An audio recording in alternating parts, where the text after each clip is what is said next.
ஆனால் இன்றைய சமூகம் பண்டைய காலத்தை போன்று, பண்டைய அறியாமை காலங்களிலே இருந்த அரபியர்களை போன்று இப்பொழுதும் நம்முடைய இஸ்லாமியர்கள் சிலர்கள் இப்படியும் தான் இருக்கிறார்கள். சஃபர் என்று சொன்னாலே திருமண விஷயங்களை பேச மாட்டார்கள். திருமணம் விஷயத்தை பேசுவதற்காக வேண்டி நினைக்கின்ற நேரத்திலே சஃபரை விடுங்கள், ரபியுல் அவ்வலை பாருங்கள் என்று சொல்லும் அளவிற்கு இன்றைய சமூகத்திலே சஃபரை மிகவும் கீழ்த்தரமாக நினைக்கக்கூடிய ஒரு சமூகமாக இன்று இருக்கின்ற நேரத்திலே நமக்கெல்லாம் அதெல்லாம் வெட்கமாக இருக்கிறது. கண்ணியத்திற்குரியவர்களே, வெற்றியின் மாதம் என்று சொன்னார்கள் பெருமான் ஸல்லல்லாஹு அலைஹி வஸல்லம். ஆனால் இன்றைய சமூகத்திலே சஃபர் என்பது ஒரு சைஃபர் என்று சொல்லுகிறார்கள். சஃபர் என்று சொன்னாலே ஒரு சைஃபர் என்று சொல்லுகிறார்கள். நபிகள் நாயகம் ஸல்லல்லாஹு அலைஹி வஸல்லம் அவர்கள் இஸ்லாத்திலே சடங்குகள் இல்லை, சம்பிரதாயங்கள் இல்லை, பெருமான் ஸல்லல்லாஹு அலைஹி வஸல்லம் மூட நம்பிக்கைகள் இல்லை என்பதாக சொன்னார்கள். கண்ணியமானவர்களே, நாம் விளங்க வேண்டும், இன்றைய நம் திருமணங்கள் நிகழ்வுகளிலே சங்கடங்கள் நிறைய இருக்கிறது, சடங்குகள் நிறைய இருக்கிறது, சம்பிரதாயங்கள் நிறைய இருக்கிறது, மூட நம்பிக்கைகள் நிறைய இருக்கிறது.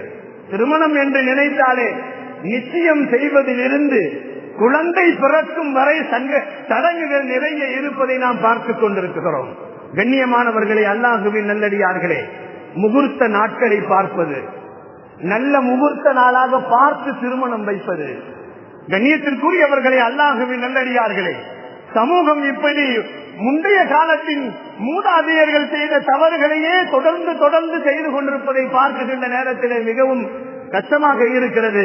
நபிகள் நாயகம் ஸல்லல்லாஹு அலைஹி வஸல்லம் அவர்கள் சொல்லுவார்கள், நல்ல நேரங்கள் பார்ப்பது இவைகள் எல்லாம் இஸ்லாத்திலே இல்லை, கெட்ட நேரங்களை பார்ப்பது. யோசித்து பாருங்கள், நமக்கு பிறக்கின்ற குழந்தை எந்த நேரத்தில் பிறக்கிறது என்று நமக்கு தெரியுமா? மழை வருவது எப்பொழுது என்று நமக்கு தெரியுமா? நம்முடைய உயிர் எப்பொழுது பிடுங்கப்படுகிறது என்பது நமக்கு தெரியுமா? நல்ல நேரத்தில் பிடுங்கப்படுமா, கெட்ட நேரத்தில் பிடுங்கப்படுமா? நாம் இந்த உலகத்திலே உயிரோடு வெளியே வருகிறோம் அல்லவா? குழந்தையாக பிறகின்ற நேரத்திலே நமக்கு எந்த நேரத்தில் பிறப்போம் என்பதாக நமக்கு தெரியுமா? தெரிவதில்லை.